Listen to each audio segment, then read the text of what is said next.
إن الحمد لله نحمده ونستعينه ونستغفره ونعوذ بالله من شرور أنفسنا ومن سيئات أعمالنا من يهده الله فلا مضل له ومن يضلل فلا هادي له أشهد أن لا إله إلا الله وحده لا شريك له وأشهد أن محمدا عبده ورسوله اللهم صل وسلم وبارك على نبينا ورسولنا محمد وعلى آله وأصحابه أما بعد فيا عباد الله أوصيكم وإياي بتقوى الله وطاعته لعلكم تفلحون يا أيها الذين آمنوا اتقوا الله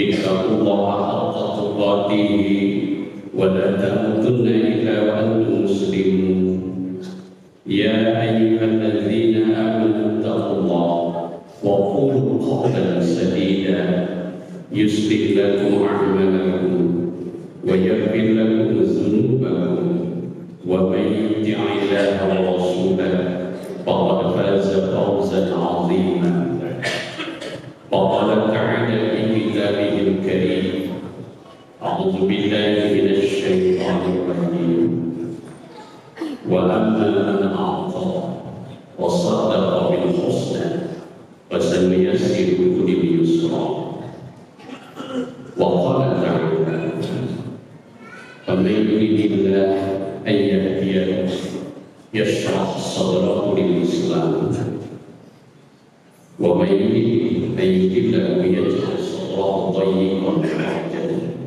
كأنما يصعد في السماء الآية صدق الله العظيم. Ma'asyiral muslimin jamaah salat Jumat rahimahullah. Puji dan syukur mari kita panjatkan senantiasa kehadiran Allah Subhanahu wa taala yang tidak henti-hentinya mencurah limpahan nikmat, rahmat dan berkahnya kepada kita sekalian, terutama nikmat iman dan nikmat Islam, nikmat hidayah dan taufik, sehingga pada siang hari ini kita dapat kembali hadir bersama-sama di masjid yang mulia ini untuk melaksanakan sholat Jumat. Semoga amal ibadah kita sekalian diterima oleh Allah Subhanahu wa taala. Salawat dan salam semoga senantiasa Allah curahkan kepada panutan agung junjungan Allah Rasulullah sallallahu alaihi wasallam beserta keluarga dan sahabatnya. Ma'asyiral muslimin rahimahullah.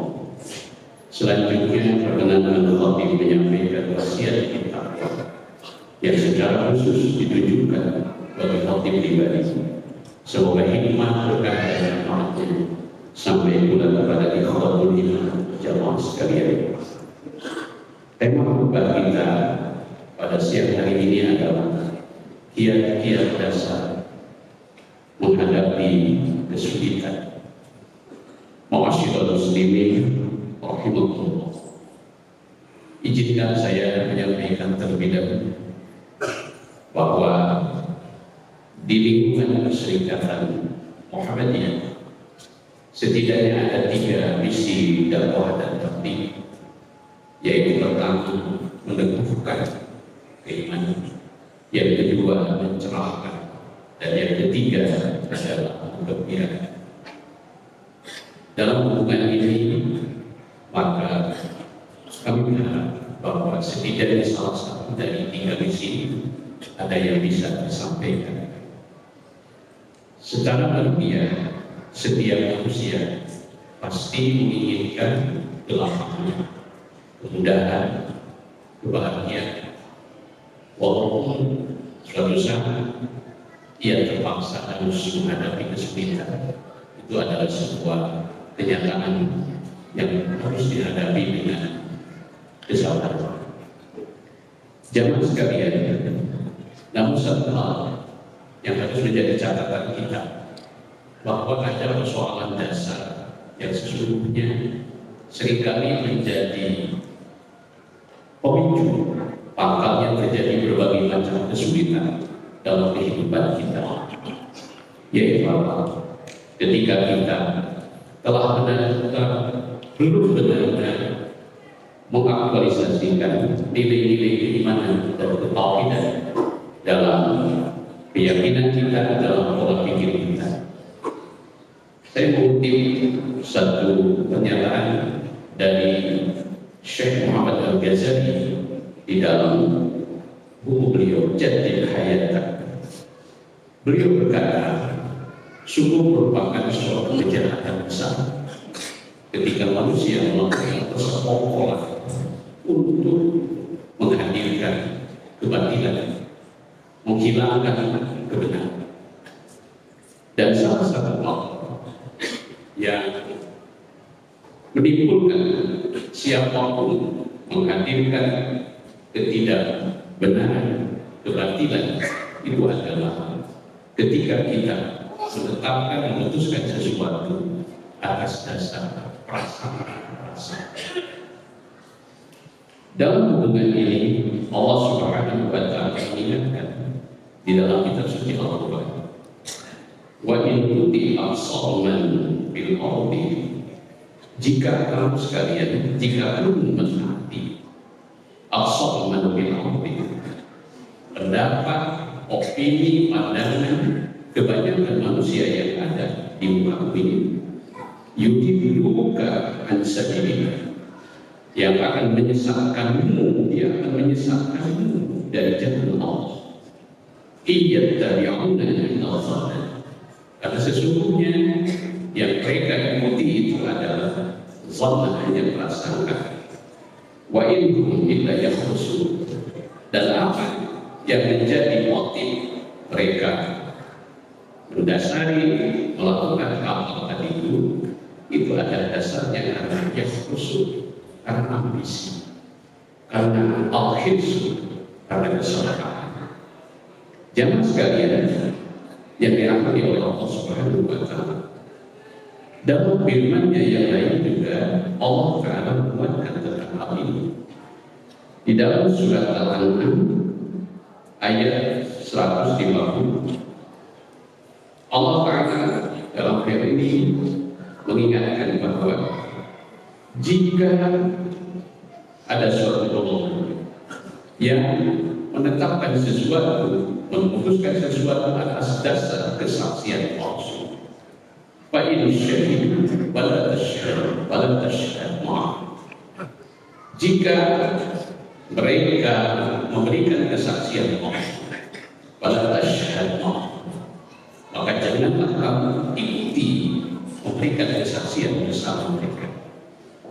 Mengapa? Wala tattabi' ahwa alladziina kafaru, janganlah kamu mengikuti hawa nafsu orang-orang alladziina kafaru, orang-orang yang telah mendustakan bi ayatina, terhadap ayat-ayat kami, walladziina la yu'minuuna bil akhirah, dan orang-orang yang tidak beriman kepada akhirat, wa hum bi rabbihim ya'dilun, dan sesungguhnya mereka itu berpaling dari iman mereka. Ma'asyiral muslimin rahimahullah. Karena itu maka Syekh Muhammad Al-Ghazali, seraya beliau mengutip pernyataan Al-Kanji dalam bukunya Jadid Hayat, beliau menyarankan kepada kita sekalian bahwa ketika kita memutuskan sesuatu, maka lakukanlah dengan 3 langkah yang utama. Yang pertama adalah pastikan bahwa kita memutuskan itu dengan dasar data dan fakta, bukan atas dasar prasangka. Yang kedua, analisa dengan seksama, yaitu dengan menghadirkan jiwa penuh dengan ketenangan, yang dalam Al-Quran disebut namanya sakinah. Inilah rahasianya kenapa junjungan kita Nabi Muhammad SAW, meskipun opini publik ketika itu, bahkan para sahabatnya sekalipun, memberikan pandangan yang negatif terhadap keputusan Nabi untuk beliau berupaya untuk mengambil keputusan itu dengan sakinah, dengan penuh ketenangan, dengan pemikiran yang murni tanpa sedikit dipengaruhi oleh unsur subjektivitas. Hingga akhirnya kemudian, sebagaimana kita tahu sejarah membuktikan, Allah memberikan kemenangan keberpihakan kepada. Dan langkah yang ketiga adalah, kata Syekh Muhammad Al-Ghazali, putuskan segala perkara dengan dasar objektivitas. Ma'asyiral muslimin warahmatullah. Lebih lanjut dalam hal ini, khatib ingin menyampaikan apa kiat-kiat dasar agar dalam situasi apapun Allah mengantarkan kita pada kemudahan. Dalam surat Al-An'am ayat 125, Allah berfirman, "A'udzubillahi minasyaitonir rajim. Faman yuridillahu an yahdiyahu." Maka barang siapa yang dikehendaki oleh Allah, an yahdiyahu, untuk dituntun ke jalan hidayah.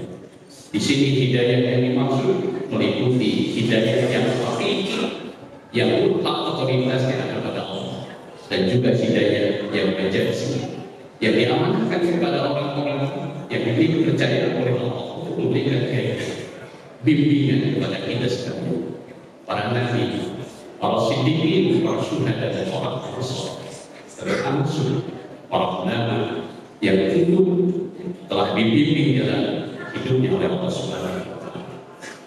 Hidayah yang dimaksud itu kesempatannya diberikan kepada semua orang tanpa kecuali. Faman yuridillahu an yahdiyahu, maka barang siapa yang dikehendaki, siapapun yang dikehendaki oleh Allah untuk dituntun ke jalan hidayah, yashrah sadrahu lil-Islam, niscaya Allah akan melapangkan dadanya untuk Islam. Saya terlalu naif kalau saya menyampaikan pemahaman ini atas dasar pemahaman sendiri. Karena itu saya kutipkan beberapa orang. Imam Ali As-Suni misalnya menjelaskan, "Faman syaa", barang siapa yang dikehendaki hidayah, kata Imam Ali As-Suni, dituntun ke jalan hidayahnya, qadara 'ala qalbihi nur, maka Allah akan meletakkan ke dalam hati orang itu cahaya. Lalu dengan cahaya itu, kemudian seketika hati orang itu banyak masalah, ia kemudian menjadi luas dan masyarakat menjadi lama. Itulah penjelasan Ali As-Sani.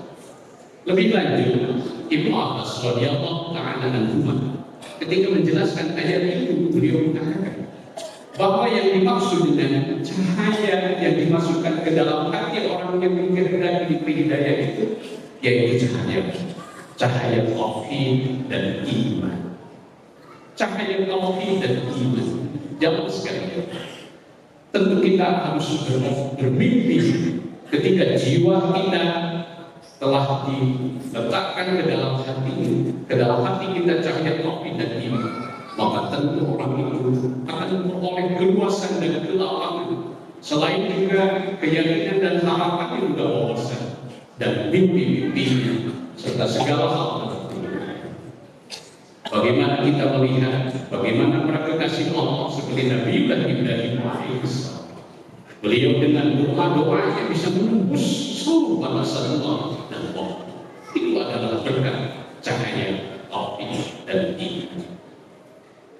Dan kemudian ketika Rasulullah ditanya oleh sebagian sahabat tentang makna ayat ini, lalu Nabi menjelaskan, "Idza dakhala nur", apabila telah masuk cahaya ke dalam hati ala qalbil mu'min, ke dalam hati seorang mukmin, maka kemudian ia seketika menjadi luas dan lapang hati dan dada.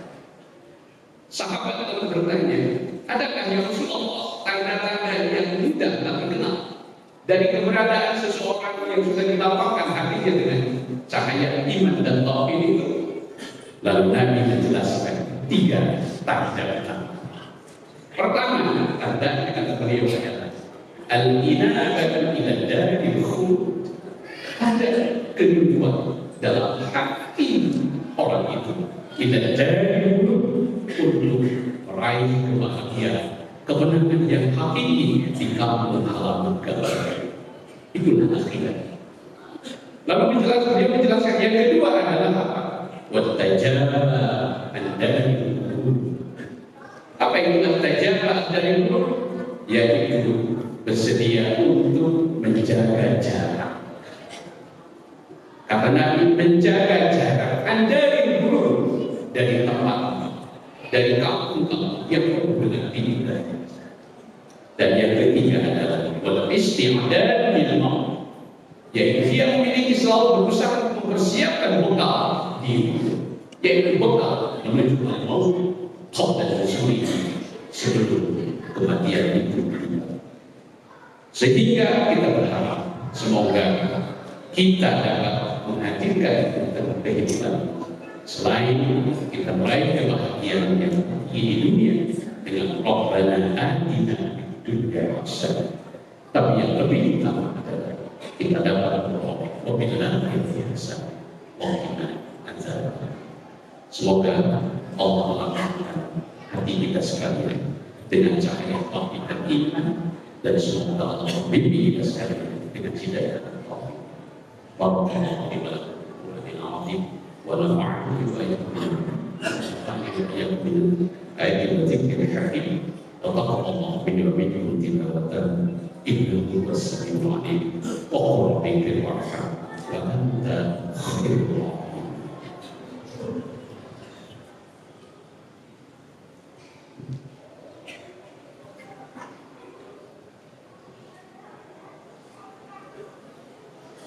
Alhamdulillah alladzi hadana lihada wa ma kunna linahtadiya laula an hadana Allah. Asyhadu an la ilaha illallah wahdahu la syarika lahu wa asyhadu anna Muhammadan abduhu wa rasuluh.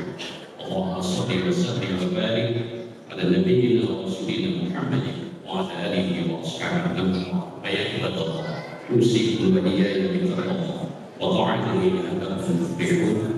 إن الله وملائكته يصلون على النبي يا أيها الذين آمنوا صلوا عليه وسلموا تسليما. اللهم صل على محمد وعلى آل محمد كما صليت على إبراهيم وعلى آل إبراهيم. اللهم بارك على محمد وعلى آل محمد كما باركت على إبراهيم وعلى آل إبراهيم في العالمين إنك حميد مجيد. وبارك وسلم آمين يا رب العالمين. اللهم بارك للمؤمنين والمؤمنات والمسلمين والمسلمات الأحياء منهم والأموات إنك سميع قريب مجيب الدعوات ويقضي الحاجات. اللهم أرنا الحق حقا وارزقنا اتباعه وأرنا الباطل باطلا وارزقنا اجتنابه. اللهم اجعل الحياة زيادة لنا في كل خير واجعل الموت راحة لنا من كل شر. اللهم اقسم لنا من خشيتك ما تحول به بيننا وبين معصيتك، ومن طاعتك ما تبلغنا به جنتك، ومن اليقين ما تحول به مصائب الدنيا. اللهم متعنا بأسمائنا وأبصارنا وقوتنا ما أحييتنا، واجعله الوارث منا واجعل ثأرنا على من ظلمنا، وانصرنا على من عادانا، ولا تجعل مصيبتنا في ديننا، ولا تجعل مصيبتنا في ديننا، ولا تجعل مصيبتنا في ديننا، ولا تجعل الدنيا أكبر همنا ولا مبلغ علمنا، ولا تسلط علينا من لا يرحمنا. ربنا تقبل منا إنك أنت السميع العليم، وتب علينا إنك أنت التواب